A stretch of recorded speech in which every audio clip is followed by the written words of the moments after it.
بسم الله الرحمن الرحيم.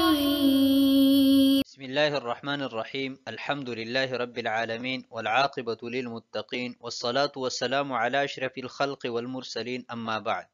عزیز طلب، آج کتاب الہدایہ جو ثالث کا سبق نمبر 43 ہے، اور یہ سبق جنس شراء الشیء رآہ قبل العقد لا عند العقد کے متعلق ہوگا، اور کتاب کی عبارت ومن رآ شیئا سے لے کر وعلیہ اعتمد القدوری تک ہوگی۔ آتے ہیں سبق کے متعلقہ اصول کی طرف۔ اصل نمبر 1، تفریق الصفقۃ قبل التمام لا یجوز وبعد التمام جائز، کہ قبل التمام تفریق صفقہ یہ جائز نہیں ہے اور بعد تمام صفقہ جائز ہے۔ الساقط لا یعود، کہ جو حکم ساقط ہو جائے تو دوبارہ لوٹ کر نہیں آتا۔ اصل نمبر 3، الحق لا يعارض الحقیقت، نہ حق الملکی لا يعارض حقیقت الملک، کہ حق یہ معارض نہیں ہوتا حقیقت کے، یعنی حق الملک یہ حقیقت الملک کے معارض نہیں ہو سکتا۔ اصل نمبر 4، المتیقن لا يعارض المحتمل، کہ امر متیقن یہ امر محتمل کے لیے معارض نہیں بن سکتا، کیونکہ متیقن اقوی ہے بنسبت محتمل کے، اور معارضہ کے لیے ضروری ہے کہ جانبین طاقت میں اور قوت میں برابر ہو۔ اصل نمبر 5، ابطال الحقوق لا یجوز، کہ کسی کا حق باطل کرنا یہ جائز نہیں ہے۔ اصل نمبر 6، الامور المعنویۃ اذا وجدت تلاشت، کہ امور معنویہ جب وجود پذیر ہوں تو وجود پذیر ہونے کے بعد وہ بکھر جاتی ہے، ختم ہو جاتی ہے۔ اصل نمبر 7، الضرر الاعلی یتحمل بتحمل الادنی، کہ اگر ضرر اعلی اور ضرر ادنی دونوں کا تعارض ہو تو اس صورت میں ضرر ادنی کو برداشت کر کے ضرر اعلی کو دفع کیا جائے گا، دور کیا جائے گا۔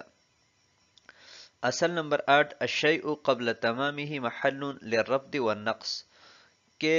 ایک چیز پایہ تکمیل تک پہنچا نہیں ہے تو اس درجے تک پہنچنے سے پہلے وہ رفض اور نقص کے لیے محل ہے، ختم کیا جا سکتا ہے۔ اصل نمبر 9، خیار الشرط والرؤیت یمنعان تمام الصفقہ، وخیار العیب لا یمنع تمام الصفقہ، کہ خیار شرط اور خیار رؤیت یہ دونوں تمام صفقہ سے مانع ہے، جبکہ خیار عیب یہ تمام صفقہ سے مانع نہیں ہے۔ آتے ہیں سبق کے متعلقہ فصول کی طرف۔ تو جنس ہے شراء الشیء رآہ قبل العقد لا عند العقد، کہ مبیع کو قبل العقد تو دیکھا ہے لیکن عند العقد نہیں دیکھا ہے، تو اس جنس کو ہم نے کل 4 فصول میں تقسیم کیا ہے۔ رأى المبیع قبل شہر فاشتراہ وهو لا يعلمه، کہ مبیع 1 مہینے پہلے دیکھا تھا اور ابھی خرید لیا ہے لیکن اس کو معلوم نہیں ہے کہ یہ وہی مبیع ہے جو میں نے 1 مہینہ پہلے خریدا تھا، تو اس صورت میں اس کا خیار باقی ہے۔ وقع التغیر، کہ مبیع دیکھا تھا 1 مہینہ پہلے لیکن ابھی جو ہے خریدنے کے بعد معلوم ہوا کہ اس میں تو تغیر واقع ہوا ہے، بدلہ ہے، تو اس صورت میں بھی اس کو خیار حاصل ہوگا۔ الاختلاف فی التغیر، اگر بائع اور مشتری میں اختلاف آ جائیں تغیر کے معاملے میں تو کس کا قول معتبر ہوگا؟ تو القول قول البائع ان کان الزمن قلیلا والا اعتبر قول المشتری، کہ اگر وقت کم گزرا ہے تو اس صورت میں بائع کا قول معتبر ہے، اور اگر زمانہ زیادہ گزرا ہے تو اس صورت میں مشتری کا قول معتبر ہوگا۔ الاختلاف فی الرؤیا، بائع اور مشتری کا اختلاف اس میں ہو جائے کہ مشتری نے مبیع کو دیکھا تھا کہ نہیں دیکھا تھا، تو اس صورت میں مشتری کا قول معتبر ہوگا۔ آتے ہیں عبارت کی طرف۔ قال ومن رأى شيئا ثم اشتراه بعد مدة فإن كان على الصفة التي رآه فلا خيار له، لأن العلم بأوصافه حاصل له بالرؤية السابقة، وبفواته يثبت الخيار إلا إذا كان لا يعلمه مرئية لعدم الرضا به۔ اور جس شخص نے کوئی چیز دیکھی پھر کچھ مدت کے بعد خرید لی تو اگر مبیع اسی صفت پر تھی جس پر دیکھی تھی تو مشتری کے خیار نہیں ہوگا، اس لیے کہ اوصاف کا علم رؤیت سابقہ سے حاصل ہے، اور علم بالاوصاف کے فوت ہونے کی وجہ سے خیار ثابت ہوتا ہے، الا یہ کہ مشتری اس کو دیکھی ہوئی تصور نہ کریں اس پر رضامندی نہ ہونے کی وجہ سے۔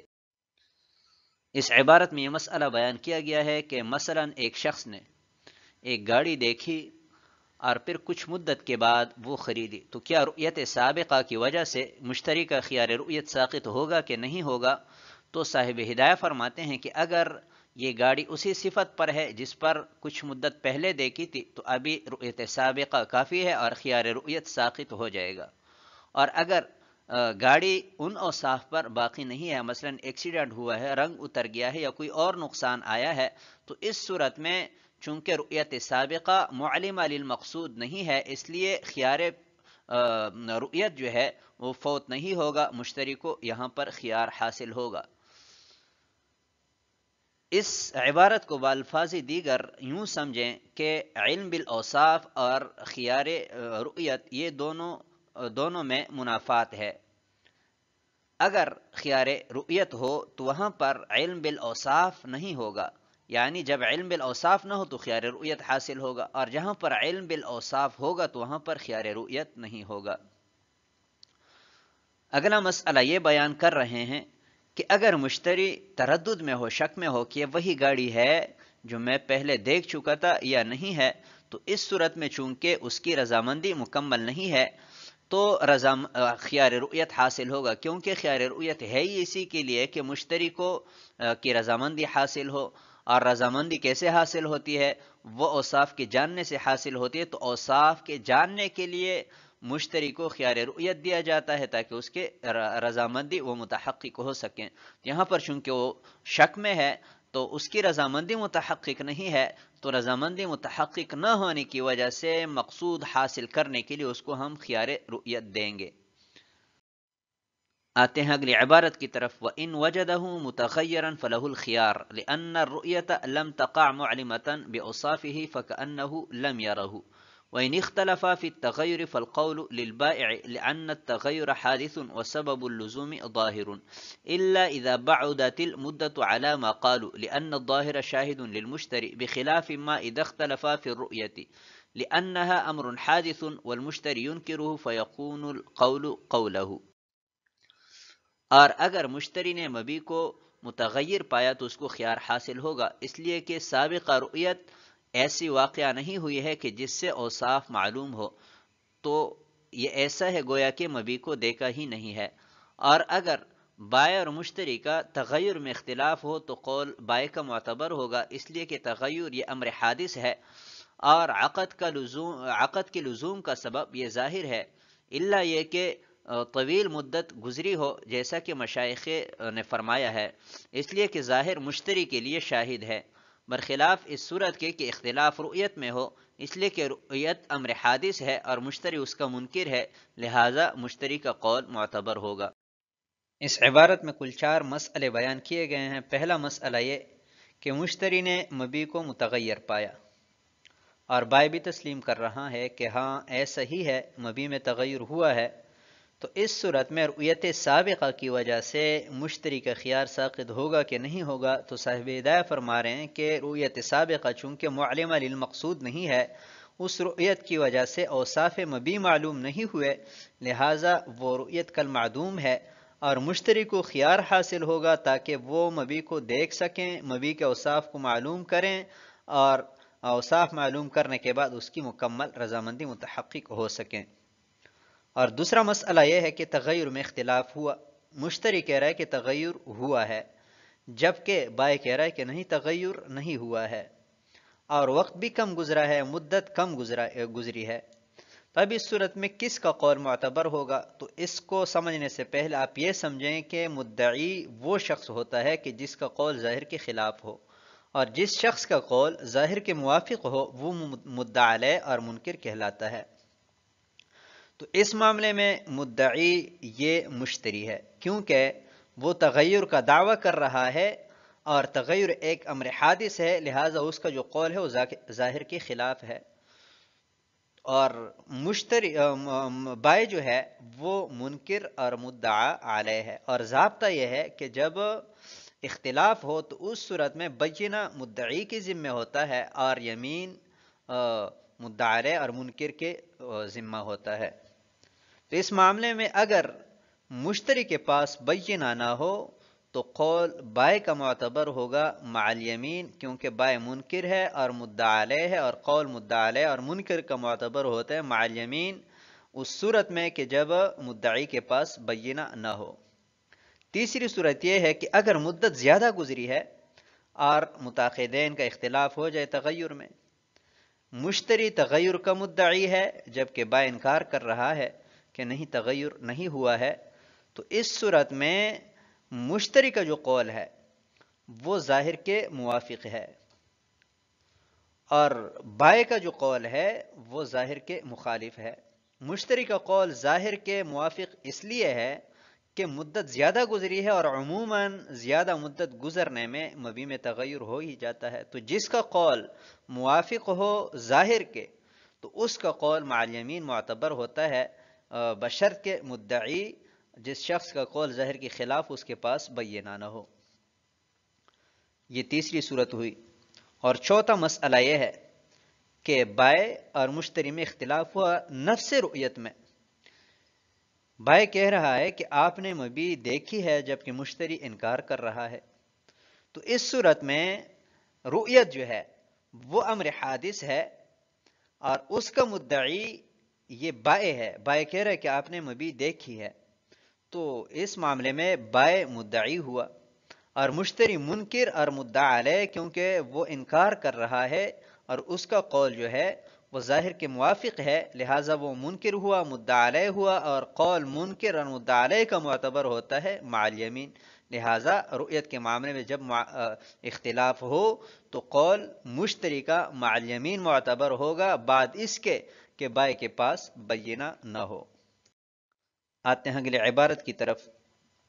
قال ومن اشترى عدل زتي ولم يره فباع منه ثوبا أو وهبه وسلمه